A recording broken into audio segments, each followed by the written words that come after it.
వాక్యంలో నుంచి నేను మీకు తేవాలని ఆశపడుతూ ఉన్నాను.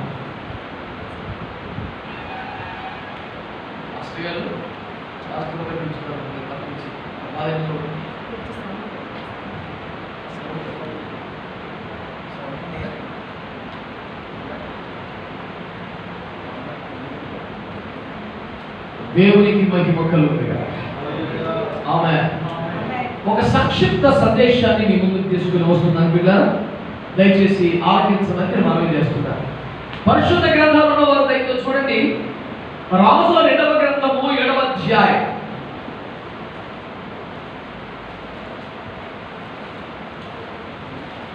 రాజుల 2వ గ్రంథము 7వ అధ్యాయం మొదటి నుండి ఒక 7 వచనాల వరకు ఎవరైనా చదివి పెడతారా? అప్పుడు ఎలీషా రాజుతో ఇట్లనెను, యెహోవా మాట ఆలకించుము. యెహోవా సెలవిచ్చినది ఏమనగా, రేపు ఈ వేళకు షోమ్రోను ద్వారముందు రూపాయి 1కి ఒక మానిక సన్నని పిండియు, రూపాయి 1కి క్షమించండి 6వ అధ్యాయం. అంతటా ప్రవక్తల శిష్యులు ఎలీషా యొద్దకు వచ్చి, ఇదిగో నీ యొద్ద మాకున్న స్థలము ఇరుకుగానున్నది. నీ సెలవైతే మేము యోర్దాను నదికి పోయి తల యొక్క ప్రాణం అతడి నుండి తెచ్చుకొని మరి యొక్క చోట నివాసము కట్టుకుందామని మనవి చేయగా, అతడు వెళ్ళుడని ప్రత్యుత్తరం ఇచ్చెను. ఒకడు, దయచేసి నీ దాసులమైన మాతో కూడా నీవు రావాలని కోరగా, అతడు నేను వచ్చేదని చెప్పి వారితో కూడా పోయాను. వారు యోర్దానుకు వచ్చి నాను నడుపుచుండిరి. ఒకడు దూరము నడుపుచున్నప్పుడు గొడ్డలి ఊడి నీటిలో పడిపోగా, వాడు అయ్యో నా ఏలినవాడ, అది ఎరువు తెచ్చినదని మొదలుపెట్టిన కనుక ఆ దైవజనుడు అది ఎక్కడ పడదని అడిగాను. వాడు అతనికి ఆ స్థలమును చూపింపగా, అతడు కొమ్మ నరికి నీడలో వేయగా గొడ్డలి తేలెను. అతడు దానిని పట్టుకునమని వాడితో చెప్పగా, వాడు తన చెయ్యి చాపి దాన్ని పట్టుకుని. దేవునికి మహిమ కలుగునుగాక. చక్కగా ప్రశాంతంగా తలలో పైకెత్తి నా వైపు చూడమని, చూస్తూ వినమని మీ అందరికీ మనవి చేసుకుంటున్నాను. ప్రియులారా, మరొకసారి మీ అందరికీ వందనాలు. నాకు వినపడలేదు. దేవునికి స్తోత్రం. హల్లెలూయా.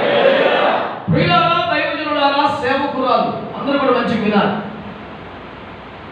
ఈనాడు ఈ సందేశం యొక్క శీర్షిక, the title of the message is, కొన్ని పరిచర్యలు ఎందుచేత కష్టపడలేదు. ఎంత కష్టపడ్డా, ఎంత ప్రయాసపడ్డా వారి సేవకు ఒక ఆకారం రాలేదు. ఎన్ని సంవత్సరాలు తిప్పబడ్డా ఆత్మ సంబంధంగా, లేఖనానుసారంగా దేవుడు సంతృప్తి పొందగలుగునట్లుగా ఆ పరిచర్యలు కట్టబడలేదు. What could be the reason for their ministries, for the failure of their ministries? వారి వైఫల్యానికి కారణం ఏమై ఉండవచ్చు అనే ఖరీదైన ప్రశ్నకు జవాబుగా ఈనాటి సందేశంలో మనం జవాబు చూస్తాం. ఇది ఒక సుదీర్ఘమైనటువంటి ధ్యానాంశమే అయినా కట్టే కొట్టే తెచ్చే ఫార్ములాలో ఓ 4 ముక్కల మీద మనం చేసి మనం ప్రార్థనలు చేద్దాం. నిజానికి ఐఎఫ్జేలో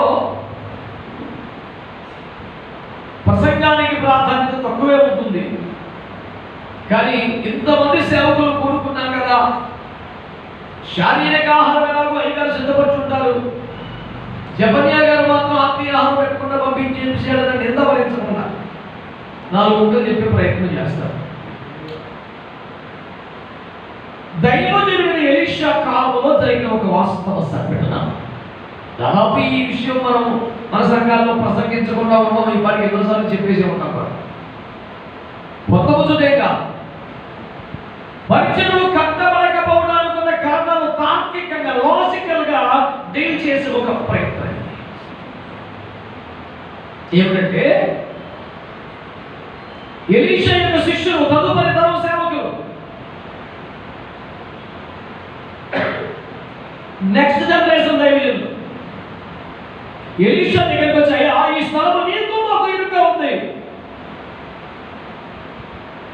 మీ సెలవైతే యోర్దాను దగ్గరికి వెళ్ళి తల ఒక ప్రాణం తెచ్చుకుని వేరే నివాసాలు కట్టుకుంటాము అన్నారు. పాయింట్ నెంబర్ సేవకులకు ఇరుకు ఇష్టం కాలేదు అన్నాడు ఒకసారి. పాయింట్ అని మీరు అనొచ్చు, అదే పెద్ద పాయింట్. ఈ తరానికి, రాబోతున్న సేవ చేయవలసిన తరానికి అన్నిటికన్నా పెద్ద కష్టం ఏమిటో తెలుసునా? ఇరుకు ఇష్టపడరండి. ఈ తరంలో ప్రధానంగా మనం చూసే సమస్య ఇరుకు, కష్టం, ఇబ్బంది ఇష్టపడకూడదు. సేవలో మొదటి రోజునే వాడికి బైక్ ఉండాలి. బైక్ ఇస్తేనే సేవకి వెళ్తాడు. డిఎల్ ఇవ్వాలి. వాడి ఎక్కడ పలానా గ్రామానికి పోయి సువార్త చెప్పాలంటే అయ్యా ఛార్జీ, అయ్యా పెట్రోల్. యేసు ప్రభు 12 మంది అపోస్తలులు సేవకులు అందరికీ ఛార్జీ ఇచ్చాడండి. ఎవరైనా మరో పాటిస్తున్నారు ఇచ్చారా? పోయి ఇంట్లోకి డబ్బులు తెచ్చుకోమన్నాడా?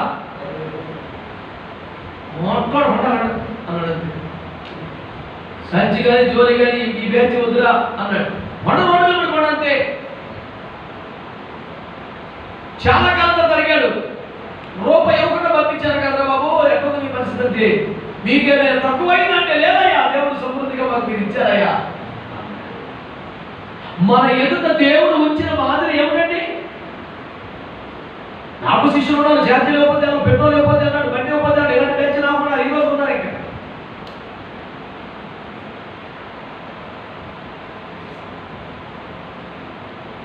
ఎలీషాకు ఆ బ్యాచ్ తగలబడింది, నాకు తగలబడింది అలాంటి బ్యాచ్.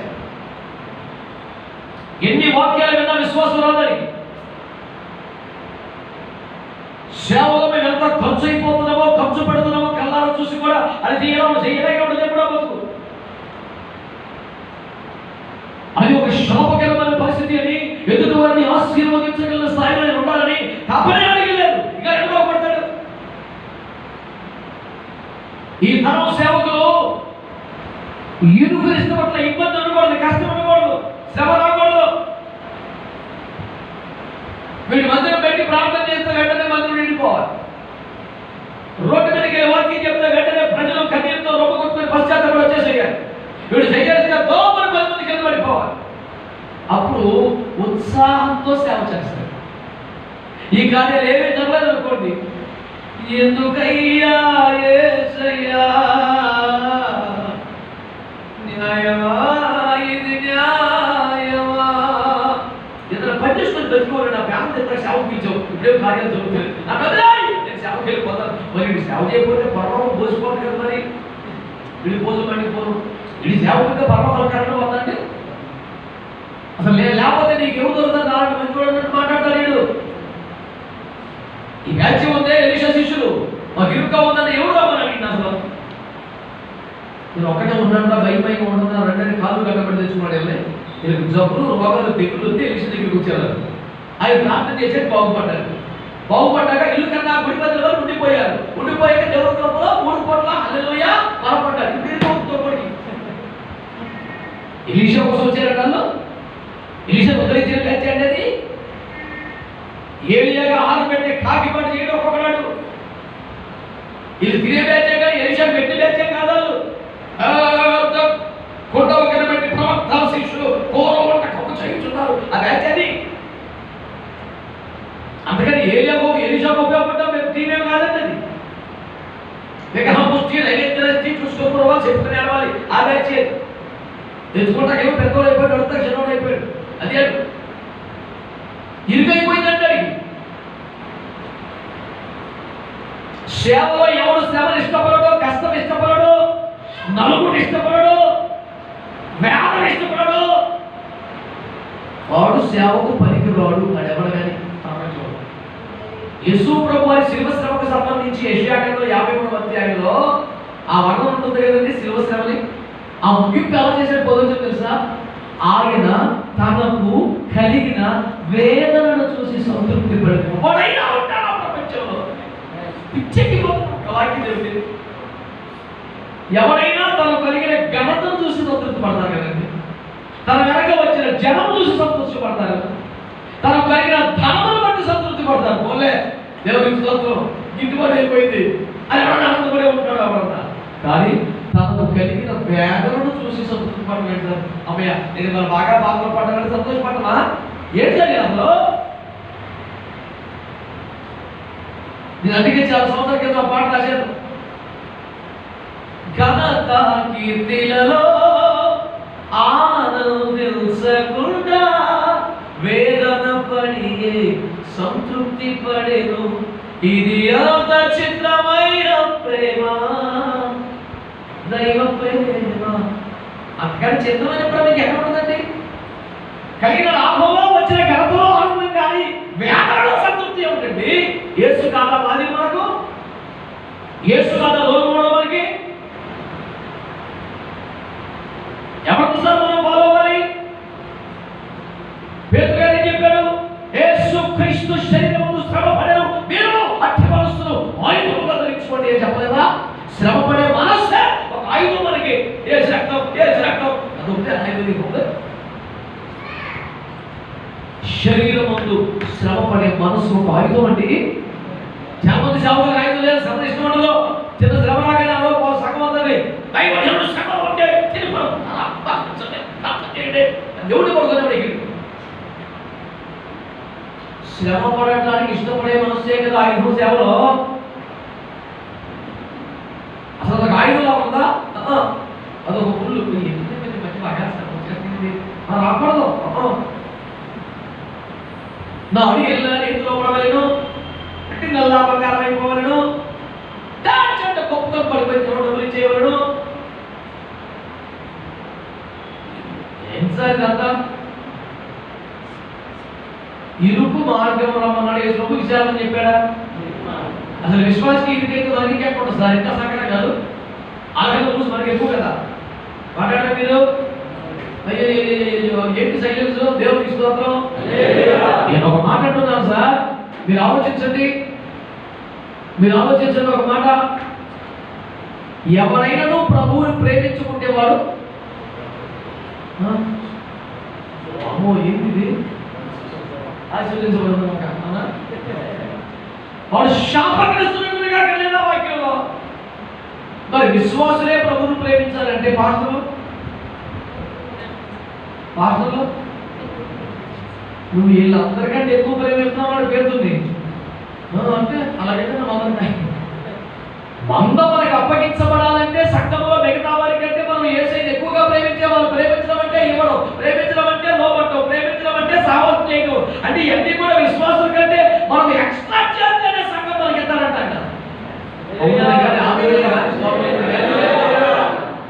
మౌన వ్రతములన్నీ రద్దు చేయబడునుగాక, ప్రతి వారి స్వరము తెరవబడునుగాక, అందరం ఏకీపించి దేవునికి స్తోత్రం చెబుదాం.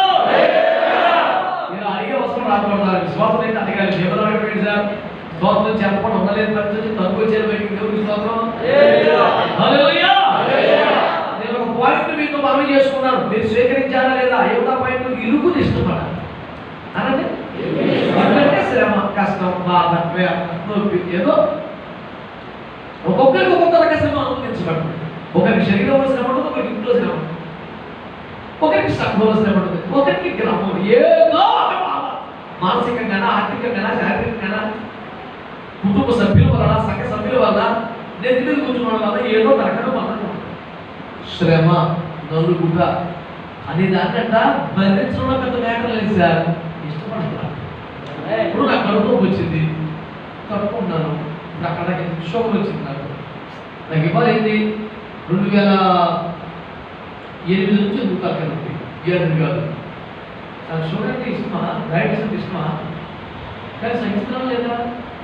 సహించడం పెద్ద మ్యాటర్ లేదు. అది నా బాధ వచ్చాక సహించి ఏం చేస్తాం? నేనేం పెద్ద విశేషం ఉంది, పట్టుకు వచ్చేస్తుంది. నాకు ఇష్టం కాదు, ఇష్టం కాబట్టి ఏం చేస్తాం? సహించడం పెద్ద బాధ వచ్చాక ఎవరైనా సహిస్తారంటే సహించకపోతే ఏం చేస్తాం? మాకు ఎన్నో సేవలు ఉంటాయండి. అలాగే సాహిత్యం ఏం చేస్తాం? కనుక సేవలో వచ్చిన శ్రమని సహిస్తున్నానని చెప్పేవాడు నా సాధ్యమే కాదు, పెద్ద సున్నాను. ఎక్కువ ఫీల్ అయిపోతుంది కూడా. సంతోషిస్తున్నావా అంటే అది మాత్రం సాక్ష్యం. ఈ శ్రమను బట్టి, ఈ కష్టమును బట్టి, ఈ నిందను బట్టి, ఈ అవమానాలను బట్టి, ఈ ఉపద్రవాలను బట్టి, ఈ నలుగురిని బట్టి నేను క్రీస్తులో సంతోషిస్తున్నాను చెప్పగలిగితే అది సాక్ష్యం. అది దేవునికి మహిమ. సింపుల్ చెప్తాను. పేదరాయి గారిని జైల్లో పెట్టారు, పౌరు గారిని జైల్లో పెట్టారు. పేదరాయి గారిలో ఇద్దరు సేవలు. నాకేంటి భయం? నా దేవుడు ఉన్నాడు. అనే విశ్వాసంతో దర్జాలు కొనుక్కున్న పేతురు గారు దర్జాలు బయటకు వచ్చాడు. పౌలు గారు ఆ శ్రమలో అర్ధరాత్రి కాడ కూర్చొని బొడ్లు బిగిస్తే, సంఖ్యలు వేస్తే, చిన్న కొడితే, ఈడ్చుకొస్తే, గాయాలు కడితే, రక్తం కారుతుంటే ఎట్లా స్థితి కింద పడుతున్నాడు. పౌలు గారు కొత్తవారు కదా, సీనియర్లు యాకోబులు, యోహానులు. యాకోబు గారు ఏం చెప్పారు? నీవు ఎవరికైనా సంతోషం కలిగిన కీర్తన పాడాలి. అదేనా యాకోబు గారి ఉపదేశం? పౌలు గారు సీనియర్ కదా, సంతోషం కలిగింది కాబట్టి కీర్తన అర్ధరాత్రి. ఏం సంతోషం నీకంటే క్రీస్తు కొరకు శ్రమపడే భాగ్యం నాకు దొరికింది. హింసించబడి అబద్ధముగా చెడ్డ మాటలలో మరుగునప్పుడు మీరు ధన్యుల పరలోకముందు మీ ఫలము బాధలు పడతారు. సంతోషించి ఆనందించుడి, పరలోకం మీ ఫలము. అంటే నిందించబడి, హింసించబడి, చెడ్డ మాటలు పడి, గాయాలు పడితే కూడా ఫలం కలగదు. వాటిలో ఆనందపడితే నువ్వు రోడ్డు మీదకి వెళ్ళి కరపత్రులు పోస్తున్నావు, వచ్చి లాగి పెట్టుకోట్లేదు, అరమానికే పడుతుంది పక్కన. నువ్వు ఇంకొంచెం ఏడ్చేవరకు అరమక్కడ ఆనందపడి సంకష్టం పిలిచి కృతజ్ఞతలు అందరూ భోజనం చేసేవంటే వాస్తవం కాదా? మనకి మేలు జరిగితే కదా కూడా పెట్టుకుంటాం, అందరికి భోజనం పెడతాం. ఇప్పుడు పర్లోకంలో 10 మాటలు కలపడం మేలు కదా, గురుమట్లేదుగా. ఎందుకు లేదు ఆ మేలు? ఇక్కడ అకౌంట్లో ఎంత పడుతుంది? ఫోన్పే తిందు బట్టి అల్లేదు. మనం గూగుల్ ప్రపంచానికి చెప్పే బోధ ఏంటి? ఈ తమ శాశ్వతం కాదు, ఈ వాక్యము మాయ, దర్యాసను గర్తించిపోతున్నాయి. మీలో పరమోక్షమవుతుంది, మోక్షమవుతుంది. హల్లెలూయా. రోజు చెప్పిన బోధ ఏంటి? చెయ్యేది ఈ డబ్బు మోసం అనేదిగా అందరూ చెప్పింది లాగింది, లాగిన తర్వాత అందరూ లాగేస్తున్నాం. అసలు ఇచ్చుంటానే ప్రశ్న టాపిక్ మీద చెప్పగలను, సూపర్గా దేని మీద కూడా చెప్పలేను.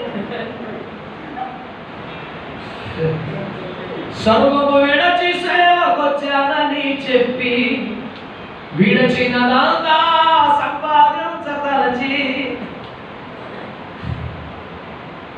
బిలాము బోధలో కయ్యేను త్రోవలో పరిగెత్తుకోక పాస్టర్లు కోరుకుంటున్నారు. ఆయన మనం ఆ భాగంలో ఉండవచ్చు. సకానికి సగం మంది అమీర్ అన్నారు, వారి విషయంలో సందేశం, మౌనం వారి విషయంలో విచారం అనుకుంటున్నారు. ఇక ఫిక్స్ అయిపోయారా? అదే మరి ఫిక్స్ అయిపోతున్నారు. ఈ సైన్స్ బ్రేక్ చేయాలి. మనం ఒకటి క్షమించొద్దు, మనం రోషం వారి విషయంలో అసలు రాజీ పడొద్దా. సర్వోన్నతమైన దేవుని సేవకులను మనం చెయ్యాలంటే జరుగుతుంది. కింద లేకపోతే బాబా మాడిపోవాలి, చెయ్యేలా ఉండాలి. మంది ఇప్పుడు ఈ దగ్గర చిరాకొచ్చారు మన మీద. మనకే కొత్త అర్థం కొనుక్కొని చూసుకొని తిట్టేయండి ఆ ముఖాన్ని. నువ్వు అనుకోవడం డబ్బులు వేసుకొని జగతిట్టేయండి అండి అర్థం చూసుకొని. అంతే సార్, అలా ఉండాలి. మనం యాకోబుకి 12 మంది పిల్లలండి, అందరూ పెళ్లి అయిపోయిందండి, 70 మంది బ్యాచ్ అయిపోయిందండి. కరువు చేసిందండి, కరువు తిండి లేదు, భార్య బిడ్డలు పోషించిన పరిస్థితి లేదు. కరువు చేతులు కొట్టుకొని వలస వచ్చేసారండి ఐగుప్తుకి, తిండి లేకండి. వలస వచ్చేస్తే పొలం గౌరవం పోయాడు. ఎంతమైంది ఏడు పరిస్థితి అన్నాడు. అయ్యా పిల్లలకి వెళ్దామయ్యా, చిన్నపిల్లలతో ఉన్నామయ్యా, గర్భిణీలు ఉన్నామయ్యా, మీ దండం పెడతామయ్యా, ఏదో మీ పాత్ర పడుంటాం, వాళ్ళకి ఎందుకు తెచ్చుకోవయ్యా అన్నాడు. కదండి అలా మనోడు దండం పెట్టుకోవడం, మనోడు ఇట్లాగా ఉంచుకుని చూస్తుంటే ప్రపంచానికి అన్నం పెడుతున్న పొలం వచ్చి తల వచ్చి నమస్కారం పెడితే మనోడు చేతులు ఎత్తి మనోడు దీవించాడంట.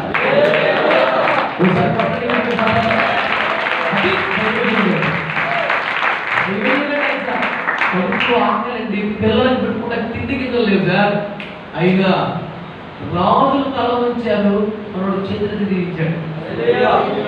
అందుకే రాజు దగ్గరికి ఎలాగ సాట కలిపోయి మెమోరాండం ఇచ్చేసి ఏడు వారికి లక్ష మంది కాక, అవును చిరంజీవి కాక, మృదయ ఆపాదించదు కాక, మెమోరాండం స్వీకరించదు కాక, వెంటనే సాక్షి చేయదు కాక, నిధులు పంపుతుంది కాక, 5,000 7,000 పెరుగుతుంది కాక,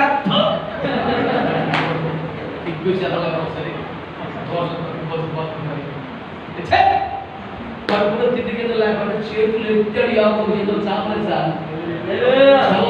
అన్నం పెట్టుకోవాలంటే కష్టం వచ్చిన బరువు వచ్చి వలస వెళ్ళిపోయిన రేంజ్ తగ్గలేదా?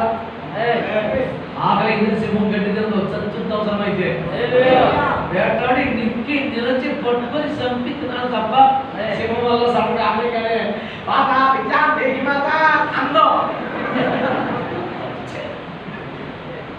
ఇరికి ఇష్టపడాలి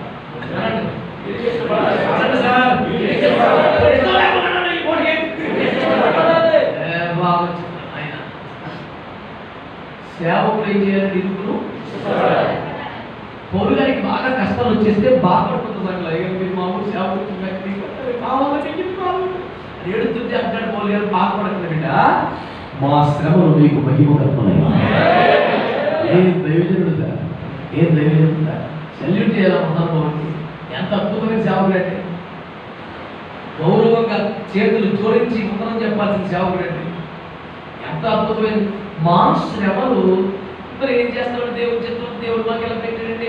మీకు 27 కలపలేదండి. మా శ్రమలు మీకు మహిమ కలపలేదు. అవునండి, పౌలు గారు 2వ కొరింథీ పత్రికలో ఎఫెసీ 4:30 చెప్తున్నాను కదా. ఇది కాకుండా నెక్స్ట్ 3వ అధ్యాయంలో చెప్పిన మాట కాకుండా 2వ కొరింథీ 4 ఏమన్నాడు? క్రీస్తు యొక్క జీవము మీయందు ప్రత్యక్షమైనట్లు మా శరీరంలో మరణము వహించుకుని కోసం 2వ కొరింథీ 4:10 కాగా మాలో మరణము మీలో జీవము సాధన కూర్చున్నాయి. నేను అందుకే రెఫరెన్స్ చెప్పడం అందరూ పడిపోతారని స్వామి చెప్పండి. పాట అర్థమైంది మీకు? సంఘము జీవముతో తొలగించాలంటే సేవకుడు మరణానుభవాలు వెళ్ళాలి. మాలో మరణం నీలో జీవం కార్యసాధన. సంఘం నిండు జీవంతో తొలగించాలంటే మరణానుభవాలు సేవకుడు పెట్టాలి. తల్లి ఆగిపోతే బిడ్డ నిండుగా పండుగ కనబడతారు. తల్లి నిండుగా పండుగ ఉంటే బిడ్డ అయిపోయినట్టు. మాది ఏ రకము మాట్లాడుతుంది. ఇప్పుడు అయ్యేదే చదువుకుంటే అలాగే ఆయన స్వాగతం చెప్పలే.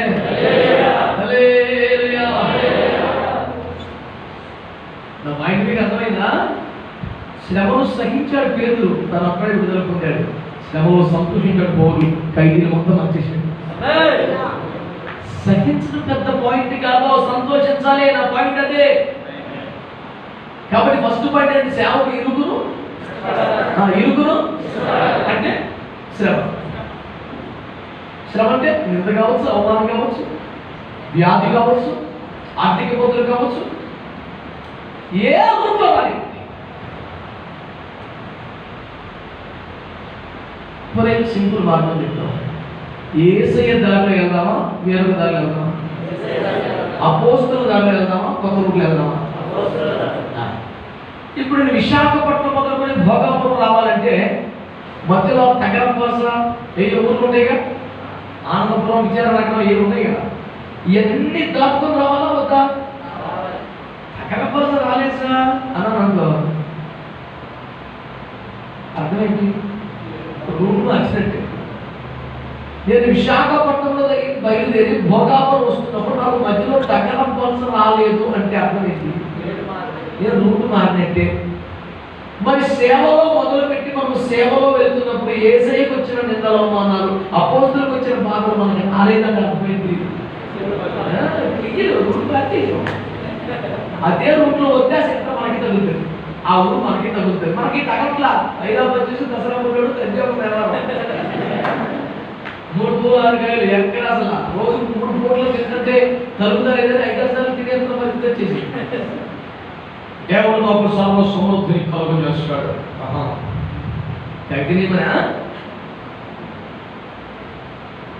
అబ్రహాం కూడా వెండి బంగారం ఐశ్వర్యం ఇస్తే రోజుకి 10 సార్లు తినలేదండి. పూటకి 400 మంది ఇంట్లో పెట్టి మేపి అని 318 మందిని సైనికులుగా తయారు చేశాడు. సేవలు దరిద్రుడిగా చచ్చిపోయిన అట్లా సంపద పెరగాలి. ఆ సంపద అరుదిదంతా కాదు, ఒక సైన్యము తర్వాత తరాన్ని తయారు చేయడానికి పెరగాలి. కనీసం ఒక 10 మంది ఆమెనన్నా నేను ఆమెమాట. కష్టాలు మేము పడాలా, డబ్బులు వచ్చాక ఊరోకి మేపా చాలవా అనే బాధ ఉన్న చాలా మంది సైలెంట్ ఉండిపోయారు. ఏదే మేము 10 మందికి పెడతాం, మాకు పెట్టడమే ఇష్టం, మా చెయ్యి ఇలాగే ఉండాలి అన్నవాళ్ళు ఆమెను అంటారు. తిరుగుతున్నారన్నా కాదు, ఏమో ఇష్టం. సేవకుడు ఏమి ఇష్టపడాలి చెప్తలే? శ్రమ ఇరుకిస్తున్నాడు. అది అంటాడు ఇరిగిపోతే వెళ్ళిపోతాడంటే ఇరిగైతే ఇవ్వకూడదా? సేవకుడికి ఇరికిస్తున్నాం సార్, శ్రమ ఇష్టం వారు. ప్రతికాయము పరిశుద్ధత పెంచగా పెంచగా ఈ బాధలకు పోనుగాక, సమృద్ధి పోనుగాక, డబ్బులుగాక, సంపదలుగాక నడవలా మరి అధికముగా శ్రమకై వేడిది. అబ్బా ఫలాని శ్రమ వచ్చిన తర్వాత ఫలాని మిగిలి వచ్చింది కాబట్టి నాకు ఇంకొన్ని శ్రమలు పెట్టుకోమని ప్రార్థన చేశాడంట. ఎవడైనా ఇంకా 2 శ్రమలు అని ప్రార్థన చేస్తారా సార్? అది సార్ దైవజనులు అంటే, అది సార్ దైవజనులు అంటే. మరి ఎవరికి ఒక శ్రమ ప్రభా, ఈ శ్రమ నాకు మహిమనిస్తుంది, ఈ శ్రమ నా పరిశుద్ధతను సంపూర్ణం చేస్తుంది, ఈ శ్రమను సంపూర్ణ పురుషుడిగా మారుస్తుంది, నాకు సుఖం వదిలే ప్రభా, శ్రమ కావాలి. శ్రమ పడుతున్న వారు సంపూర్ణులగుతున్నారు, సుఖపడుతున్న వారు చచ్చుతున్నారు. నేను చెప్పింది కనుక సుఖభోగములను ప్రవర్తించున్నది బతుకుచుండి. 1 తిమోతి 93:46.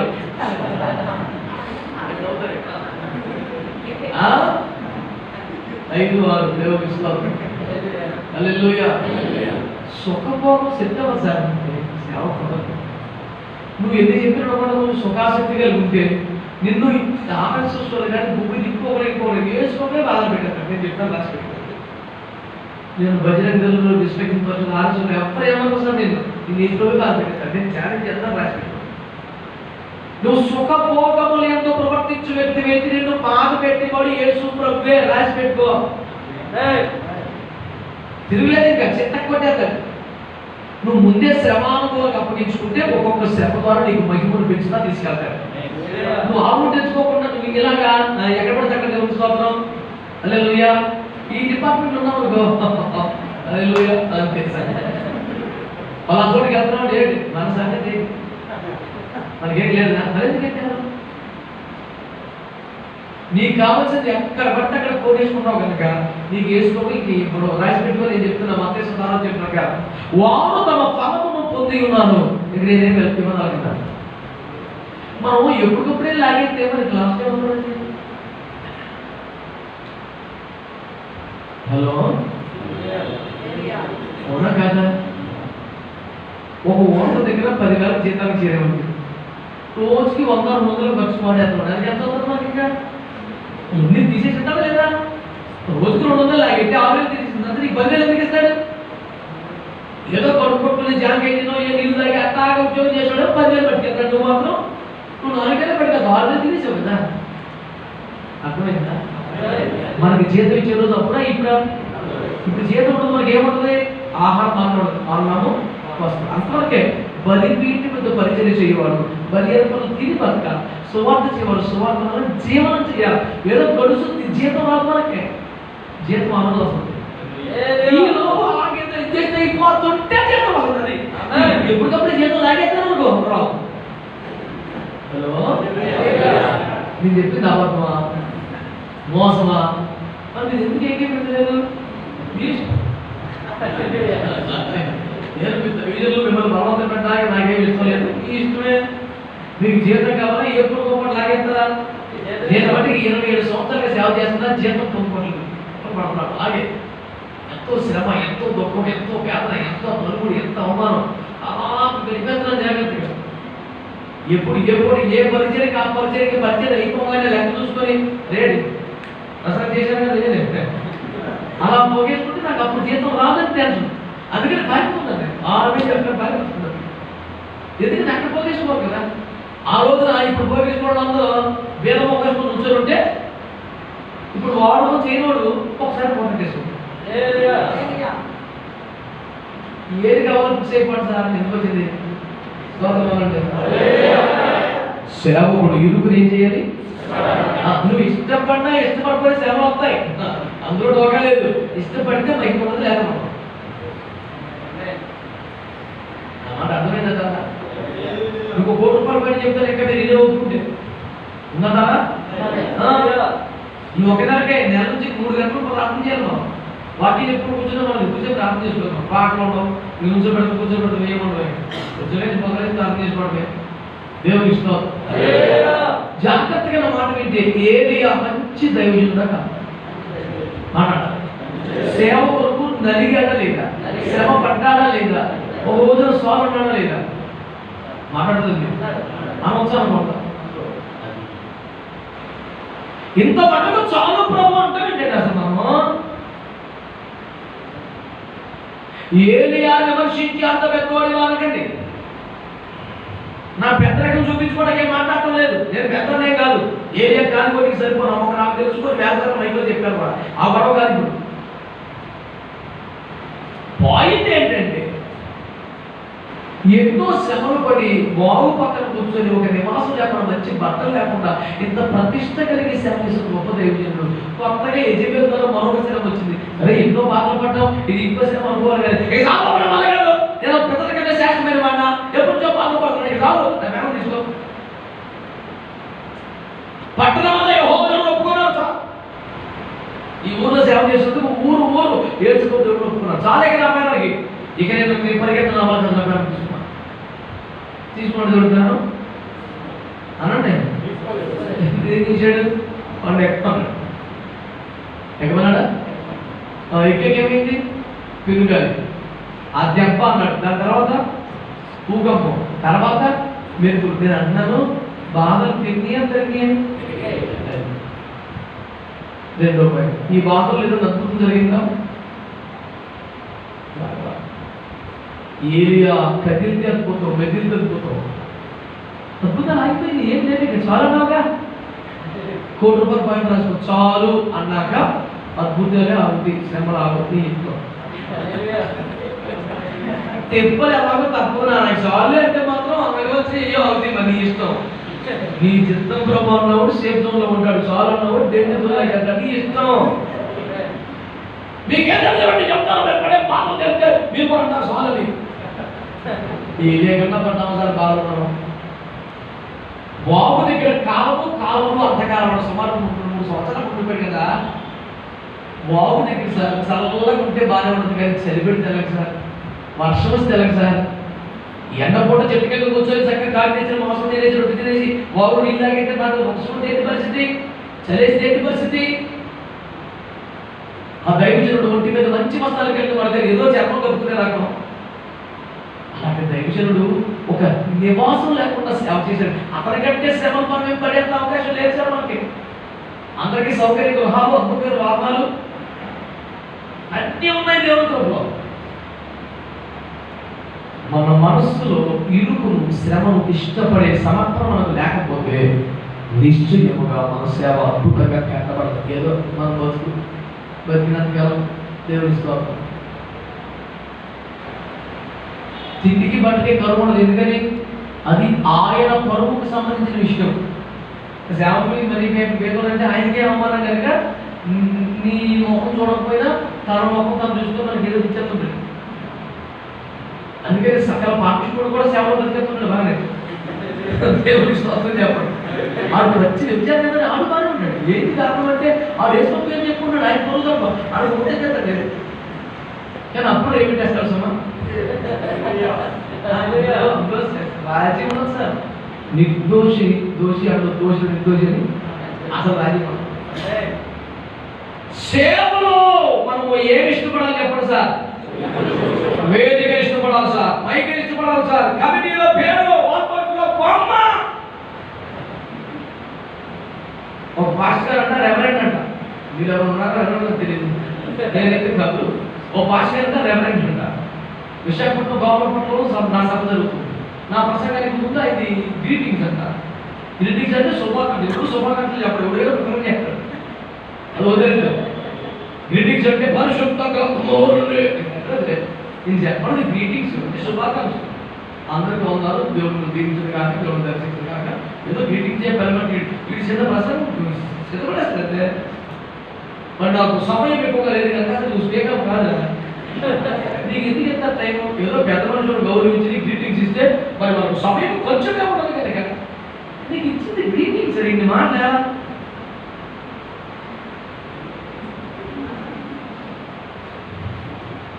ఎవరంటే బాధపడతారు. ఆ కన్వీనర్ గారు ఈ గ్రీటింగ్ చెప్పే పెద్ద మనిషిని పాస్టర్ అని పిలిచారు. వేదిక పట్టుకొని మైక్ పట్టుకొని మొదట దైవజనులు గౌరవించడం నేర్చుకో. మీటింగ్లో పెట్టుకోవడం కాదు, స్టేజ్ కట్టుకొని నేను రెవరెండో, నేను మాట్లాడను అని బైబిల్ చెప్పేశాడు.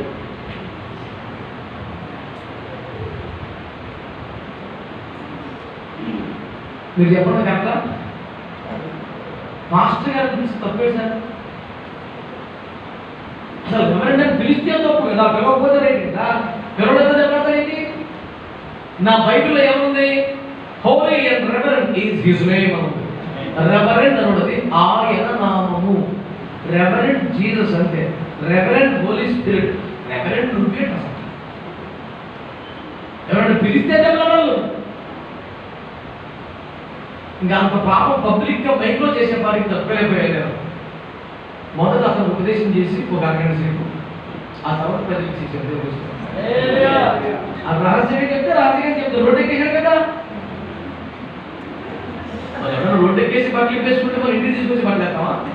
రోడ్డు మీద వస్త్రం కప్పి తీసేదాం పద్ధతి సార్. స్వప్నం చెప్పండి. రోడ్డు ఎక్కేసి చెల్లి మీద బట్టలు చెప్పేసుకుంటే మనం అక్కడే అది సన్మానించేసి చెడ్డ పనులు చేయదు. మనం సేవకులు సార్.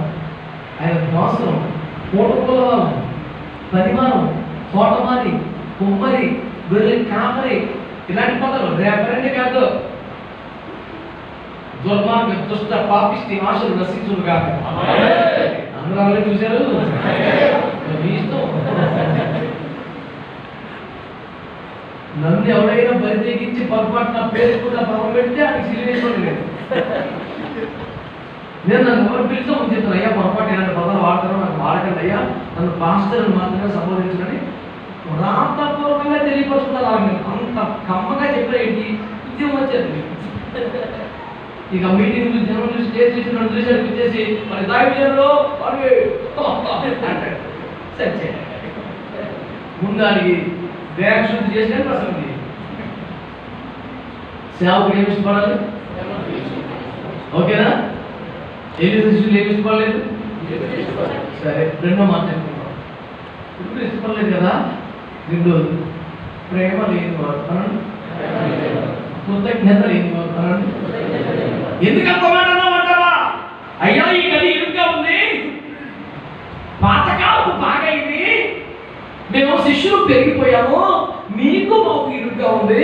నువ్వు అంటే తాపకారానికి వచ్చి పెద్ద ఇల్లు కడదామా అన్నారు కదా. మీరు ఆలోచించండి. అలా మనం వేరే అనుకుంటాండి.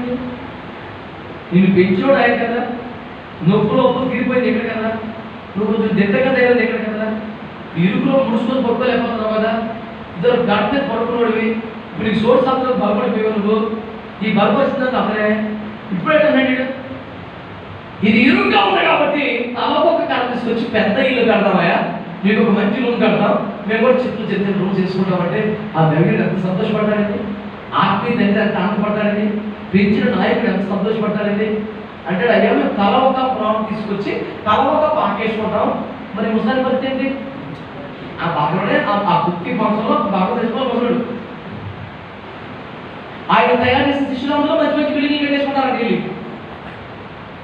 అవసరం మొత్తం చంపుతారు. అందుకని ఏమన్నా ఇంకేమి లేదు, ఇంకేమి లేదు.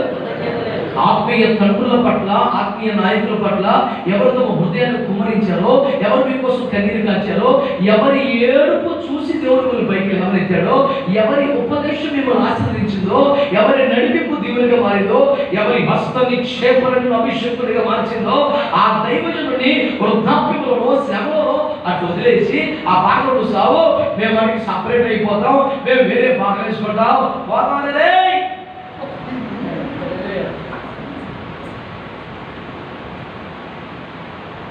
యోగంలోకి కట్టాడు పక్కడా. ఇరుకు ఇష్టం లేదు, రెండోది కృతజ్ఞత లేదు, ప్రేమ లేదు. దైవజనుల పట్ల, తండ్రుల పట్ల విశ్వాసం ఉన్నారా? దైవజనుల పట్ల ప్రేమ లేకపోతే, కృప లేకపోతే నీ కుటుంబం కట్టబడదు, జీవితం కట్టబడదు, పోతాయి. రాసి పెట్టుకో. ఎందుకు వచ్చాము కొనడానికి? మరి దేవుని ఇష్టం. మూడో పాయింట్ చెప్తున్నాను. కొంతమంది మరి గుడికి వచ్చిన పరిస్థితి ఘోరం పడదు. సంఘంలోకి వచ్చాక దేవుడు ఆశీర్వదిస్తాడు, మెల్లిమెల్లిగా అన్ని సంఘం పడతాయి. ఇప్పుడు పెద్ద మాటలు మాట్లాడుకుంటారు. తప్ప అట్లా చెప్పగలరు. ఇక మూడో మాట, అయ్యా తర్వాత పాక వేసుకుంటాం వెళ్తాం బాబు అన్నారు. వాళ్ళ వినయం విధేయత చూస్తే ఎంత బాగా అనిపిస్తుందో ఇదే మీ సేవనే చేయాల తర్వాత ఎంత విధేయత. అసలు మేనేది తెలుసా, అక్కడికి వెళ్ళిపోయిన తర్వాత నువ్వు వద్దు, నీ సహవాసం వద్దు, నీ నడిపింపు వద్దు, నీ కొంపలు వండవు, సపరేట్ అయిపోతాం. కానీ మాకు అంత నేడం లేదు, నువ్వే వచ్చి కాదంటే ఇది సపరేట్ అయిపోతే ఎవరు ప్రార్థన చేయాలంటారా? ఎంతో పొరపాటు ఇది. నువ్వొద్దు, నీ సహవాసం వద్దు, నడిపిపోద్దు, మేము మా వద్దుకొని వస్తాం, కానీ నువ్వే ప్రార్థన చేయాలొచ్చి. తండ్రి గారు ఏమవుతారండి, సరే లేకపోతారా బాబు ఇలాగ మంచి చెట్టు చూసుకున్నాడు, మంచి చోటు చూసుకొని కూర్చున్నాడు. ఓ నరికెత్తాడు. ఇక అడిగి ఆ రోజున ఆనందము మహానందము ఈ రోజుతో పాదపోయాయి. ఎందుకని ఇవాళ సముద్రంలో నడిపింపు, ఇంకా సొంత పాట, ఓన్ మినిస్ట్రీ, బ్యానర్ మార్చేసి హల్లెలూయా మంచి ఉద్యోగులు నరికెత్తాడు. కాసేపు సౌండ్ మారింది, చూస్తే కర్రే ఉంటుంది వాటి. అప్పటికి పిలుచుకున్నారు కదా పాట, కట్టె మీకు కన్నీటిగా కొట్టలేదురా. అయ్యో నా దైవజనుడు ఆ కొట్టలు ఎవరు పదమే నువ్వు పడుతున్నాడు పాడుకుంటావు కదా, పోనీ కొట్టలు ఇప్పుడు కొట్టాలే. నువ్వు మరి ఆ మాటలు సేపున్నాయినా నాకు ఆటలు కావాలంటుంది. కొట్టలే కదా పోయింది, ఎందుకంత బాధపడతావు? నువ్వు క్షేమం ఉన్నావు, అదే 10,000. నేను ఇంకో కొట్లు ఇస్తాను, ఇంకో కొట్లు కావాలి కావాలి ఏటో పట్టుతాను అమ్మాయి నీకు ఏడ్సేపు ఆ కొట్టలే నాది కాదు. ఎవరు అంటే మన అది ఎవరు ఎరువు తెచ్చారు, ఆ పేరు పట్టుకు చెప్పలేదు. ఈ మాస్టర్ గారికి ఎవరితో సమాధానం లేదో, ఎవరు ఈ దైవజన్ని ద్వేషిస్తాడో, ఎవరు ఈ దైవజన్ని ఇబ్బంది పెడతాడో, ఎవరికి ఈ దైవజన్ని తిప్పలు పెట్టాడో ఆ దగ్గరికి ఎప్పుడో వెళ్ళాడు, గొట్టలు తెచ్చాడు, బ్యాగ్లో పెట్టాడు, దాన్ని దర్శించాడు. ఎప్పుడు చదువు కానీ ఇప్పుడు వందనాలు చెప్తాడు కాబట్టి మంచుకోవడం అమ్మాయికి భాషలో అయ్యా ఎగరండి ఎగరండి వందనాలు అంటే అదేదో ప్లాన్ అయ్యాడు. నువ్వు ఉన్నాడు ఎవరి దగ్గర? ఎలీషా దగ్గర. బలపడింది ఎక్కడ? ఎలీషా దగ్గర. దీవించబడింది ఎక్కడ? ఎలీషా దగ్గర. గొట్టలు ఎవడరా? వేరొకని ఆయుధముతో ఈ నాయకుడిని వివరించడం కరెక్ట్ అని చెప్పండి. మరి నీ నాయకుడు ఆయుధం ఇవ్వగలిగిన వాడు కాదా? మరి ఎందుకున్నావు అక్కడ? అంటే ఇక్కడ ఏదో గిట్టుబాటు అవుతుంది. ఇది దేవుడికి స్తోత్రం ఉంది ఇక్కడ మేత. నీ సొంతంగా ఉంది కొన్ని ఆశలే, అవి చెప్పడానికి ధైర్యం. నేను సపరేట్ అయిపోతాను, వేరే నుంచి పెట్టుకుంటాను, ఇవన్నీ ఆత్మీయతని చెప్పి ఇక్కడ ఉద్దేశం కావాలి, ఇక్కడ అభిషేకం కావాలి, ఇక్కడ ఆశీర్వాదం కావాలి, ఇక్కడ నడిపింపు కావాలా. సపరేట్ అయిపోయి బుద్ధులకి ఏర్పాట్లు మాత్రం ఇంకో దగ్గర పెట్టాడు చెట్టుకిడు. ఎప్పుడు వెళ్ళాడా? ఈ ఎలీషా తెలియకుండానే వెళ్ళి కలుస్తున్నాడు, వాటితో టచ్లో ఉన్నాడు, గొడ్డలు తెచ్చాడు, దాచాడు. ఏమో మీరు అంటే వెళ్దామండి, రోజు నొస్తున్నాడు అని వెళ్ళాడు. ఎప్పుడో గొడ్డలు తీశాడు. ఎలీషా అనుకున్నాడు మరి ఇంట్లో గొడ్డలే కొడుకుని తండ్రి ఎందుకు అనుమానిస్తాడండి? మన ఇంట్లో తెచ్చుంటాడులే, మనకి 3 ఆయుధాలు కదా, మనకు గుండెలు లేకపోతే ఉంది అనుకుంటున్నాడు. కానీ వీడు అయ్యగారు కట్టి కప్పాను, గొడ్డలు తెచ్చాను, దాచాను, ఈరోజు వాడుతున్నాను, హల్లెలూయా అని ఉద్యోగం కొన్నాడు. కానీ ఉద్యోగం అంతా కాసేపు కట్టి మాత్రం వీళ్ళని తీసుకొచ్చుకున్నాడు కాదు, గొడ్డలు పడిపోయింది. ఎలీషా అంటాడు పోనీ లేనా ఇంకోటి మంది పడిపోతాను, వాడు బంగారు పట్ల అంటాడు. ఇప్పుడు ఆడెంత దూరం పెడుతుంది, ఆడదే కావాలంటాడయ్యా. ఆ దైవజనుడికి దండం పెట్టాలి. ఎవడదా అది అడగలేదు తెలుసు, ఎప్పుడు తెచ్చావు అడగలేదు తెలుసు, ఎందుకు తెచ్చావురా అని అడగలేదు తెలుసు. అయ్యో నాన్న ఎవరితో తెచ్చావా? సరే ఎక్కడ పడింది? నాకైతే చాలాసార్లు దుఃఖం వస్తుంది. ఎంత గొప్ప దైవజనుడు ఆ ఎలీషా పిలుపుంటే అప్పుడే నాకు ఇవ్వయ్యా, నా బిడ్డలు నన్ను కాదని నన్ను మోసం చేసి వేరొకరితో చేతులు కప్పి నాకు తెలియకుండా వాయు ఆయుధాలు తెచ్చి నాకు కూడా అరవలో దాచి నాకు దూరమైపోయి వేరొక ప్రయత్నం చేస్తుంటే తెలిసి కూడా నేను వాటికి సహాయం చేయగలిగే అంత ప్రేమ నాకు ఇవ్వయాను అని నేనైతే దేవుడి దగ్గర ఈ సందర్భం వచ్చినప్పుడల్లా ఎలీషా మనసు నాకు కావాలని నేర్చుకుంటాను దేవుడు. మీరు ఆలోచించండి, అది సాధ్యమంటారా? ఒక్క మాట అనుకుంటా ఉండగలవా మనం? అయితే ఎంత ద్రోహం చేసావా? నాకు తెలియకుండా అక్కడికి ఎత్తుకెళ్ళావు నువ్వు, ఎందుకు తెచ్చావా? నేనైతే అంటున్నాను, నా స్వభావం నాకు తెలుసు కనుక ఈ సత్యంకి వచ్చినప్పుడల్లా ఏడుస్తాను నేను. ప్రభా, ఎలీషా మనసు నాకు కావాలి. ఒక్క మాట లేదు. అయ్యో అవునా, ఎక్కడ పడుతుందిరా? ఆ గొడ్డలు తీసాడు, ఇచ్చాడు. కానీ ఆ తర్వాత ఎక్కడైనా ఈ ఎలీషా శిష్యులు కనపడారా? ఎక్కడైనా వారు సేవకులు అయ్యారా? ఏరియా తర్వాత ఎలీషా నిందితులు చేశారు. ఎలీషాకి ఎవరైనా శిష్యులు మళ్ళీ పనికొచ్చాడా? వాళ్ళు సేవకులు అవ్వలేదు, ఎక్కడ మాట పడలేదు, వారు నెక్స్ట్ జనరేషన్ పరిచయం చేయలేకపోయారు, వాళ్ళు ఎక్కడ రాణించలేదు సార్ వాళ్ళు. ఎందుకంటారు? వారి సేవ కట్టడం వల్ల, వారి పరిచయంలో దీవించడం నాశనం అయిపోయింది. ఎన్నో మాటలు చెప్పచ్చు. ఇది ప్రసంగ సభ కాక ముగిస్తున్నారు. ఇరుకుని ఇష్టపడి సేవ చేద్దాం. సుఖాన్ని కోరుకొని సేవ చేయదు, సౌకర్యాలు ఆశపడి సేవ చేయదు, శ్రమను ఇష్టపడి సేవ చేద్దాం. రెండు, దైవజనుల పట్ల ప్రేమను, ఆత్మీయ తండ్రులు, నాయకుల పట్ల కృతజ్ఞతలు కలిగి ఉంటాం. మూడు, ద్రోహం చేసి వారితో ఉంటూ వేరొకరితో చేతులు కలుపుతూ వేరొక ఆయుధం తెచ్చుకుని వారి దగ్గర బతుకుతూ అట్లకి నమ్మక ద్రోహం పరిచయం మనం చేయకూడదు. నాలుగు, ఆయుధం తెచ్చుకున్నాం కానీ కనీసం దానికి బదులుగా కొట్టి కొట్టి కర్ర మిగిలిపోయి గొడవలు కొడుతుంది కానీ ఆ కర్ర నరకలేకపోయింది. ఐఎఫ్జేలో మేము చెప్పి అరగంట 30 వాక్యం ఎందుకోసం తెలుసా? మీ చేతుల్లో ఉన్న గొడ్డలు, మీ తలాంతులు మీ పరిచయం కాసిందైనా పదులు పెట్టాలని ప్రయాసం. ఈ సహవాసం వల్ల ఒక దైవజనుడు తన సేవ పదులు పెట్టబడితే అంతగా నీకు ఏం కావాలి? మాత్రం ఇస్తున్నాను. సీరియస్గా తీసుకోండి, యథార్థంగా లోపలికి తిరిగి చూడండి.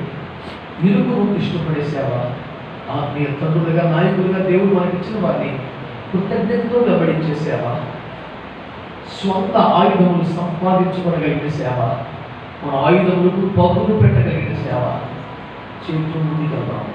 ప్రభు కృపలు మన పరిచయం కట్టబడే కృపను పొందుదాం. దైవ కృప మనందరికీ తోడైనగా. ఆరోగ్యం అవకాశంలో వారు మోకరించండి. కళ్ళు మూసుకొని ప్రార్థన చేసుకుందాం.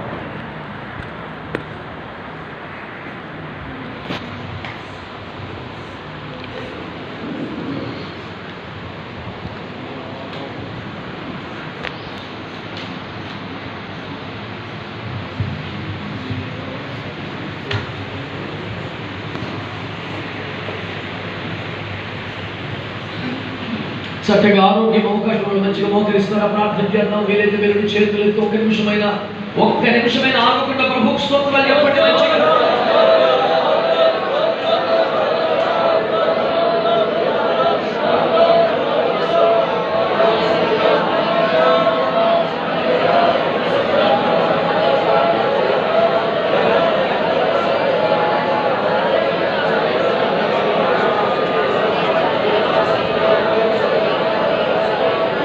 ప్రార్థన చేసుకుందామని అందరం కళ్ళు మూసుకొని ఏకీభవిస్తే ప్రకటించిన వాక్యము తేటగా మనకు అర్థమైంది. ఎలా సేవ చేయాలో దేవుడు నేరుగా తేటగా మనతో మాట్లాడాడు.